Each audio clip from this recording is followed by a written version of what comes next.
बिस्मिल्लाहिर्रहमानिर्रहीम। नाज़रीन, मैं हूं जावेद बलोच और उम्मीद है आप लोग खैरियत से होंगे। मुल्क में आम इंतखाबात के लिए कागजात नामजदगी जमा हो चुके हैं और सियासी सरगर्मियाँ जो हैं वो अरूज पर पहुंच चुकी हैं, लेकिन किसी पार्टी ने अभी तक इलेक्शन कम्पेन शुरू नहीं की। इसकी क्या वजह है, इस पर हम बात करने जा रहे हैं। और फिर मंशूर भी अभी तक नहीं आया। मुस्लिम लीग नून का भी मंशूर जो है वो अनाउंस नहीं हुआ और ना ही जो है पीपल्स पार्टी की तरफ से कोई मंशूर अनाउंस किया गया है। नाज़रीन, तहरीक इंसाफ से बल्ला जो है वो छिन चुका है और तहरीक इंसाफ बल्ले के बगैर जो है आम इंतखाबात में किस तरह हिस्सा लेगी और कितने वोट ले पाएगी और तहरीक इंसाफ का वोटर जो है अपने उम्मीदवारों को कैसे शिनाख्त करेगा, ये एक बड़ा अहम इशू है तहरीक इंसाफ के लिए भी और उन वोटर्स के लिए भी। और क्या बल्ले के बगैर जो है वो तहरीक इंसाफ का वोटर जो है वो बाहर निकलेगा या नहीं निकलेगा, इस पर हम आज बात करने जा रहे हैं। और तहरीक इंसाफ को बड़ी उम्मीद है कि उन्हें कोर्ट से रिलीफ मिल जाएगा और बल्ले का निशान जो है उनका बहाल हो जाएगा। इस पर बात करने जा रहे हैं। फिर इसके साथ साथ हम बात करेंगे कि SIFC के ज़रिए तमाम मुल्क में ज़राई इनकलाब के लिए कोशिशें की जा रही हैं और गैर मुल्की सरमायाकारी जो है वो मुल्क के अंदर लाने के लिए इकदाम किए जा रहे हैं। 50 लाख एकड़ का जो गैर आबाद ज़मीन है उसको आबाद करने के लिए टारगेट मुकर्रर किया है SIFC के ज़रिए तमाम लिम्स ने। इस पर भी बात करेंगे। हमारे साथ मौजूद होंगे राजा रियाज साहब मुस्लिम लीग नून से, इनसे हम बात करेंगे। फिर तहरीक इंसाफ के रहनुमा अहमद अवैस साहब हमारे साथ होंगे, उनसे बात करेंगे कि तहरीक इंसाफ की क्या स्ट्रेटजी है और क्या इलेक्शन कैंपेन है उनकी। और फिर आखिर में हम बात करने जा रहे हैं लिम्स के प्रोजेक्ट डायरेक्टर डॉक्टर मोहम्मद वकार यासीन से कि लिम्स जो है वो पूरे मुल्क में एक नेटवर्क उसका फैलाया जा रहा है और गैर आबाद ज़मीनों को आबाद किया जा रहा है। ये मनसूबा है क्या और ज़राई इनकलाब के लिए इस मनसूबे की कितनी अहमियत है, इस पर बात करेंगे। हम सबसे पहले चलते हैं राजा रियाज साहब के पास, मुस्लिम लीग नून के रहनुमा हैं, उनसे बात करते हैं। राजा साहब, बताइएगा सर, अभी तक 21 अक्टूबर के बाद जो है वो आज काफ़ी टाइम हो गया, लेकिन मियाँ साहब अवाम में नहीं गए और ना ही कोई इलेक्शन कैंपेन आपने शुरू की as a whole, as a party, और ना ही आपका कोई मंशूर अभी तक आया। जी शुक्रिया। आपको पहली बात तो ये बता दूं कि मुस्लिम लीग के उम्मीदवार अपने अपने हलकों में भरपूर कैंपेन कर रहे हैं और इसके अलावा ये भी बता दूं कि अभी टिकट अलॉट नहीं हुए। ज़्यादातर लोग इस वक्त अपने अपने टिकट के लिए कोशिशें कर रहे हैं, उसकी तरफ तवज्जो दे रहे हैं। जैसे ही टिकट अलॉट हो जाएंगे, निशान अलॉट हो जाएंगे, इंशाल्लाह आप देखेंगे कि भरपूर इंतखाबी मुहिम पूरे मुल्क में सब जमातें शुरू कर देगी। मुस्लिम लीग ने ऑलरेडी शुरू की हुई है। मैं अपने हलके में भरपूर कैंपेन कर रहा हूँ, हर किसी से राब्ते कर रहा हूँ, जा रहा हूँ। इसी तरह बाकी मुस्लिम लीग नून के कैंडिडेट भी अपने अपने हलकों में राब्ते कर रहे हैं, मीटिंगें कर रहे हैं, जा रहे हैं। इसके अलावा ये आपकी बात दुरुस्त है कि पीपल्स पार्टी की तरफ से पंजाब में कोई कैंपेन नहीं है, जमात इस्लामी की तरफ से कोई नहीं है, काफ लीग की तरफ से कोई नहीं है और PTI की तरफ से भी कोई कैंपेन जो है इस वक्त पंजाब की राजा साहब, मैंने कहीं नजर नहीं आ रही। सर मैंने बात की है कि मुस्लिम लीग नून के कायद ने 21 अक्टूबर के बाद कोई जलसा नहीं किया, ना आवाम के पास गए हैं और ना ही मंशूर दिया है। आप कैंपेन कर रहे हैं, मुझे पता है, आप अभी कैंपेन से वापस आए हैं, लेकिन कायद जो है मुस्लिम लीग नून के वो अभी तक आवाम के पास नहीं गए। जी, इसकी वजह यह है कि वो सुबह 10 बजे टिकटों के बोर्ड्स की मीटिंग की सदारत करते हैं और परसों चौथ रात के 9 बज गए थे जिस दिन हमारा फैसलाबाद डिवीजन था। तो अभी वो ये मरना बहुत ज़रूरी है। टिकटों की अलॉटमेंट हर हलके में आपने MP MNA को एडजस्ट करना होता है, उनके इस तरह का माहौल बनाना होता है कि MP और MNA के अच्छा इलेक्शन लड़ सके। तो उसके लिए MNA की भी बात सुनना पड़ती है, MPA की भी सुनना पड़ती है, बाकी जो कैंडिडेट होते हैं उनमें से फैसला भी करना होता है। तो ये एक बड़ा मुश्किल मरला होता है। इंशाल्लाह ये मरला जैसे ही मुकम्मल होगा, पूरे पाकिस्तान में मियाँ नवाज शरीफ साहब, मियाँ शहबाज शरीफ साहब, मरियम बीबी और हमजा साहब तमाम ज़िलों में जाएंगे, वहाँ पे खिताब करेंगे। मियाँ नवाज शरीफ साहब खुद पूरे पाकिस्तान के हर ज़िला हेडक्वार्टर पे इंतखाबी जलसे करेंगे।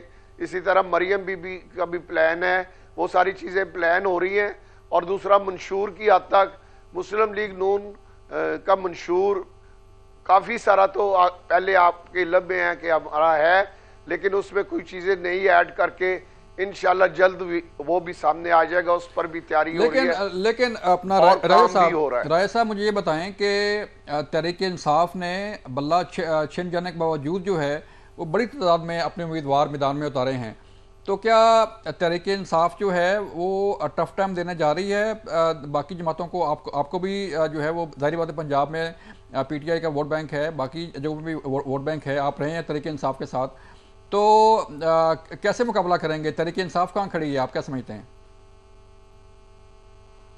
देखिए, मैं आपको एक हल्के के जो इंतखाबी मुहिम है उसके हवाले से बताता हूं कि हर हल्के में 4 से 5 पीटीआई के कैंडिडेटों ने कागजात जमा करा दिए हैं। ठीक है। अब निशान उनके पास मुख्तलिफ होने हैं, सब ने ये एक दावा करना है कि मुझे पीटीआई की महत हासिल है। ये 4-4, 5-5 लोग इमरान खान की तस्वीर लगा के अगर हमारे हलकों में इलेक्शन लड़े तो वो तो हमारे लिए फिर रास्ता साफ करने वाली बात है, और इन्होंने इसी तरह करना है, आप देख लीजिएगा। और उसके लिए हमें मजीद आसानी मिलेगी, और आप देखेंगे कि ये समझ रहे हैं कि बस हमें इमरान खान की तस्वीर लगी तो हमने जीत जाना। ऐसी बात नहीं है, ये हकीकत नहीं है। वोटर जो है इनका सिर्फ एक ये जो मीडिया है, ये जो ट्विटर श्विटर है, इन पे ये ठीक है, इनका बड़ा जोर है। फील्ड में वो चीज़ नहीं है, फील्ड बिल्कुल मुख्तलिफ है उससे।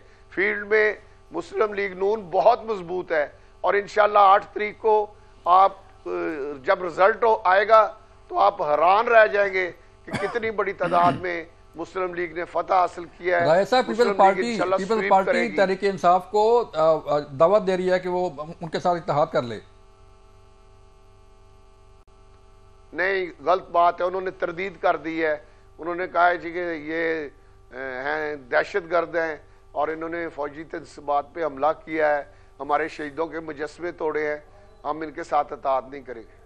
तो राय साहब ये बताइएगा कि मुस्लिम लीग नून के कायद नवाज शरीफ साहब जो है वो कुछ नाराज़ दिखाई देते हैं, कभी एहतसाब और कभी हिसाब किताब की बात करते हैं, तो कहीं कोई नाराज़गी चल रही है या कोई आपको जैसे पीपल्स पार्टी कहती है कि लेवल प्लेइंग फील्ड नहीं है उनके पास, तहरीक इंसाफ कहती है कि उनके पास लेवल प्लेइंग फील्ड नहीं है, आपके पास है लेवल प्लेइंग फील्ड और मियाँ साहब जो है पूरी उम्मीद है कि वो इलेक्शन विन करेंगे? देखिए, इनके पहले मैं आपको इनके झूठ की बात बताता हूँ। जी जी। ये इतने झूठे हैं तरीके इंसाफ वाले। अभी आपने मुझे बताया है कि पूरे पंजाब पाकिस्तान में तकरीबन 24,000 कैंडिडेटों ने पीटीआई की तरफ से कागज जमा कराए हैं। 2400 तो अभी 100 ने कागजात जमा कराए हैं, और 2-3 दिन ये सोशल मीडिया पे चलाते रहे हैं कि हमारे कागज छीन गए, हमें पकड़ लिया। अगर इनके कागज छीन लिए थे, अगर पुलिस ने इनको पकड़ लिया था, तो फिर ये 2400 कागज कहां से जमा हो गए? ये झूठ के मास्टर हैं, और इनका एक लड़का जो बैठ के अकेला पूरे पाकिस्तान में झूठ पे पूरी जंग लड़ रहा होता है। असल जमीनी हकायक बिल्कुल मुख्तलिफ है, और इंशाल्लाह आप देखेंगे कि ये साबित इनके कैंडिडेट जो हैं बड़ी खुशफहमी में है कि शायद इमरान खान की तस्वीर होगी तो हम जीत जाएंगे। ऐसी बात नहीं, इंशाल्लाह इनको ऐसी शिकस्त देंगे कि ये याद रखेंगे। ठीक है राय साहब, मुझे ये बताइएगा कि आपने सियासी इत्तेहाद बना लिए और जो आपकी टिकटें हैं वो भी आलमोस्ट फाइनल हैं, तो क्या मियाँ साहब का टारगेट क्या है, मुस्लिम लीग नून का टारगेट क्या है कि कितनी अक्सरियत जो है वो आपको मिलनी चाहिए? और आइंदा हुकूमत जो है वो ये भी बात की जा रही है कि शायद मियाँ नवाज शरीफ साहब जो है वो वज़ीर आज़म ना बन सकें या ना बने और शहबाज शरीफ साहब ये सीट ले जाएं। मुस्लिम लीग नून के कायद मियाँ नवाज शरीफ वज़ीर आज़म बनेंगे इंशाल्लाह। मुस्लिम लीग नून पंजाब में स्वीप करेगी और सिंगल मेजॉरिटी, यानी कि इतने वोट उसके पास होंगे कि किसी के साथ इत्तेहाद किए बगैर हम हुकूमत बना सकेंगे। लेकिन इसके बावजूद हम इत्तेहाद करेंगे इलेक्शन के बाद, और बहुत सी जमातों को साथ लेके चलने की कोशिश करेंगे, क्योंकि मुल्क के मुश्किलात इतनी हैं, माशी मामलात इतने हैं, महंगाई है, बेरोजगारी है, इस तरह के इस तरह के चीजें इलेक्शन के बाद हम सबको एक प्लेटफॉर्म पे इकट्ठा करके तो राय साहब ये तो फिर पीडीएम पीडीएम 2 हो जाएगा ना फिर। आप जो मर्जी इसको कह लें, मैं आपको बता रहा हूं कि हमें मुल्क के लिए, पाकिस्तान के लिए और पाकिस्तान के अवाम के लिए इस वक्त सियासत से ज्यादा जरूरी है कि हम उनको उनके मुश्किलात से निकालें। सियासत तो होती रहेगी इंशाल्लाह। आपकी सर गहरी नजर है, आप सियासतदान हैं और नब्ज पे हाथ रखते हैं आप सियासत की भी, तो क्या देख रहे हैं, अपोजिशन आपकी जो है वो पीपल्स पार्टी होगी या तहरीक इंसाफ होगी? तहरीक इंसाफ के जो लोग जीतेंगे वो अपोजिशन होगी। पीपल्स पार्टी तो मुझे हुकूमत में नजर आ रही है, वो हुकूमत का हिस्सा होगी। वो तो कह रहे हैं कि बिलावल साहब वज़ीर-ए-आज़म बनेंगे सर। सर वो उनका हक है, उनको कोई कहने से रोक नहीं सकता, वो उनका राइट है, हर किसी का राइट है, और जमात का राइट है कि वो अपना वज़ीर-ए-आज़म बनाने की कोशिश करे। आगे वोट तो लोगों ने देने हैं, तो वोट इस वक्त मुस्लिम लीग बड़ी भारी अक्सरियत से इंशाल्लाह कामयाब हो रही है। तो जैसे people party level playing field की बात कर रही है सर, तो थोड़ा सा उन्हें भी लेवल प्लेइंग फील्ड जो है दिलवा दें, या उन्हें कहें कि इस तरह लेवल प्लेइंग फील्ड मिलती है ताकि उनका गिला दूर हो जाए।